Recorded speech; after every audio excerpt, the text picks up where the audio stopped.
Hey, train your planes every day. George Scoble coming at you from the STEM lab today. Now, as you may or may not know, I don't know who watches, of course. Um, don't get too many likes or subscribes. Go on, hit me up. Let me give me some questions, some statements, some thoughts, some concerns, considerations about what I do. Um, I know recently I've been getting real motivated with my Facebook page and that model of it. And I know coming up here, I think tomorrow I got a big safety meeting, one of those big long ones, 3-quarter day uh, safety meeting or something like that, or a whole day scheduled for tomorrow, and I'll have to do that, so I get paid for it. All right, I like them anyways. You'd be amazed what goes on into it, and we'll get into all that in a minute. But I wanted to cover some of that territory on those motivational videos. I'm all over the place. Sometimes I use some military ones, which I get a little sketchy about because I'm not military, but I think they give a great message. You know, there's a lot of dedication, directives, um, intuitiveness. What else did I call them? A few other the categories that just drive, dedication, that just really keep you motivated. And the way they do it, it's great. Bodybuilding ones, and I found some really good ones that if you look past, just some what do they call them? Well, just huge dudes. If you kind of model that into your working motivation or your work site motivation, and I'm talking about not your regular country store job at McDonald's, I'm talking about stuff where you got to get physical every day, not just button pushing and stuff like that, where you got to really scrape and shovel and do ditches and just really grind, big construction, logging, stone docks, stuff like that. Yeah, it's hard to find a really good motivational video to get you up in the morning and get you lit up without really being some kind of almost bodybuilding, attitude about what you're doing. Now, again, they don't require that you push it that hard. I mean, we got machinery. I mean, you don't want to break your back. I mean, look at the Mayans and the Egyptians, for instance here. They don't have the greatest lifespan if you go ahead and do that kind of thing all the way at it like that for all that time, not having the right safety equipment. You just gotta be smart to your body. Um, but to that, there are a lot of the regular motivational stuff as well. Like, and I don't always like those regular motivations because they'll tell you get out and get a new job and anything's possible and yeah, it's true. And as a quantum physicist, somebody who understands quantum gravities, any one moment can have a million moments inside of it. That little rock you see, just a little scrap that broke off some stone in the stone dock, that's a radioactive isotope. If you clean all that up in the shop, if you keep that from happening, if you make it a quantum mechanics process, because it always happens off of the back end of that one piece, well, then it's part of the gravity of the situation. Right there, you have a quantum gravity lecture. That's one of my why factors. But that's also a manager's conversation. One of my why factors. And I have a lot of them because I study a lot of this stuff. It's chemistry, it's thermodynamics, it's the laws of motion, it's all this jive mathematically, which with my universal field theory, universal, it has to apply to everything. I could be out in the middle of the woods in a survival situation, but yet those mechanics work. A, X, B, Y, C, Z. It's to the beginning of this second, and that general relativity about this is cranking of the quantum mechanics and quantum gravities, about how one thing can be, that rock can be on fire, or that bush, if you prefer the religious model of it. How you use that bush, what you're going to put next to that bush, all that other good jive about that. But some of the things I don't necessarily like about those general motivational speak is, when you need that for the work site, from a manager's perspective, it can get a guy that needs just this much of it, not take on the world, anything's possible. You just need to be able to bottle that up. Hey, look, you have the opportunity in everything you do if you're motivated and dedicated and have a great work ethic. And it doesn't matter what the job is. It could literally apply to anything. And that's the lion's attitude. Because that thing is just a rock right there. It's lying to you. But at the same time, you can have the pride to make sure that if you look at that thing properly, it's not going to affect anybody else. If you look at that thing, you're going to see inside of your own work ethic why you clean up your station, why you keep those things. And then you're going to get into managerial conversation. It takes time. That's no bullshit. It takes time. For me, one of my biggest ones is, I hear all those things. You can do anything. Anything's possible. Well, I want to grow weed in New York and do all that stuff. Well, I'm on probation and all that jive, and obviously not happening, but it takes time. Is there ways to do this? Absolutely. You don't go, Madonna, I'd like to blow up the White House about this. There's ways to do it. You got to know the system. You got to know that quantum gravity and quantum mechanics like the back of your hand. And if you don't, you got to study. You got to look at everything and ask, how do I make this a law? How do I determine what this is? Not just a law like you would think, big government and things like that. We're talking about safety meetings and this process about how you load certain stones. That is a law. And you can make those things, absolutely, those processes. You have it. You've been doing it all the time. Now you just need to take it to the next level. Whether it be on paper, whether it be the conversation of the speed ratings that you're doing it with and how you train somebody else to do it and making sure that training conversation comes up.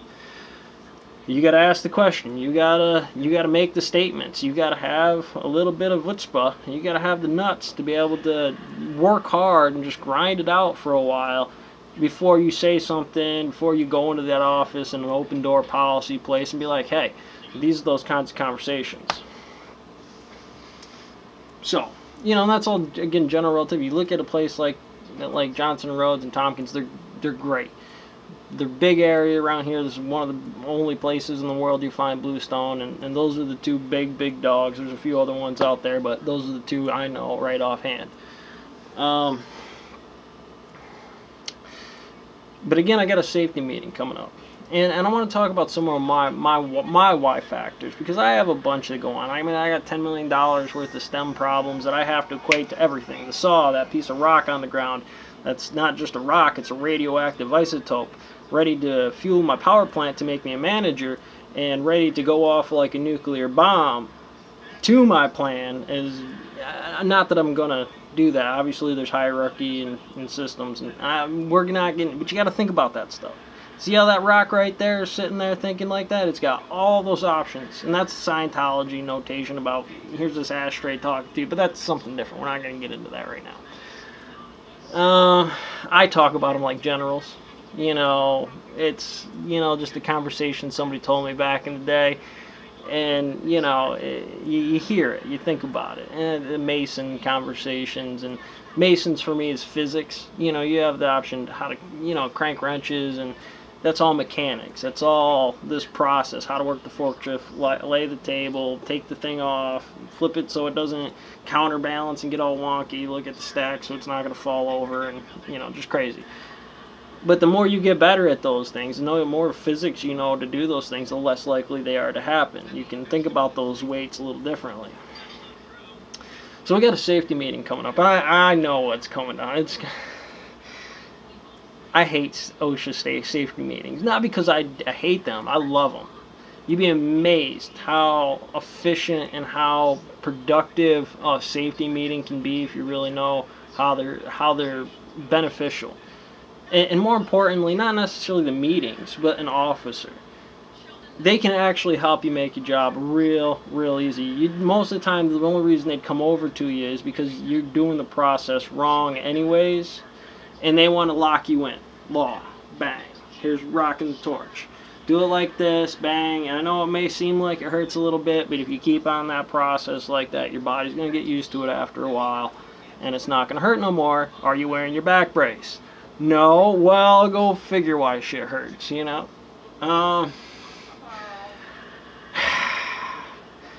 then you learn.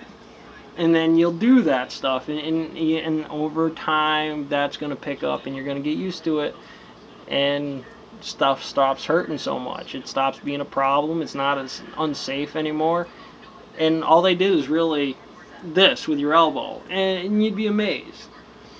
But I know it's coming up. You know, chemical, forklifts, fork truck safety, site safety, just clean, happy environments, probably some drug conversations, and a whole bunch of other mirageries of what can go wrong in a place. Now, again, I hate that part. That is the for me when you know this.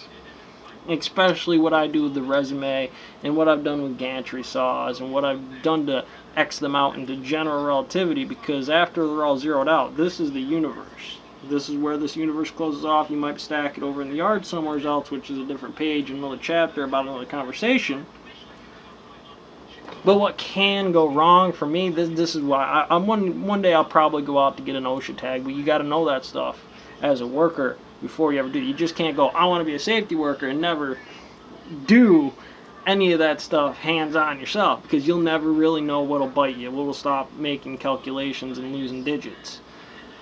So when I'm in a place like that, and I know I got a 3 hour or a 3/4 day safety meeting, just take a group of people, bring them around the saw.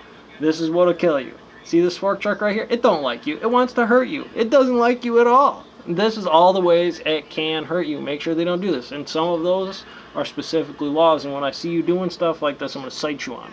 Tell me once, it's done. It won't happen ever again. Not because whether it will or won't, or that one time some Murphy's category of the law of I had to because this is the way it was, but I checked everything upside down and backwards to make sure nothing was going to go wrong first. That's the process. That's kind of the idea. Are there circumstances? Absolutely. And it would take a month to go through everything. But there's obviously some big ones where just to zero it out, just to figure out this is the table, this is the buttons, this is all the protocols. You get that, you're less likely to get hurt. And then there'll just be some one-off randoms that really you should have been asking the question. Manager, is this a statement that you're familiar with? Is this a process that you are familiarized with? Do you feel comfortable with those situations? Is there any way to improve those things from your end of it in training processes and procedures? For me, I've been around a bunch of them. And I'll say it like this. When I go to a place, I expect law. Every place is just a little bit different. They all got their things, and I got to be very careful how I word this. I don't want to put Johnson and Rhodes out with economic espionage and anything like that, and that's not what I'm trying to do here. You have to look at it like every station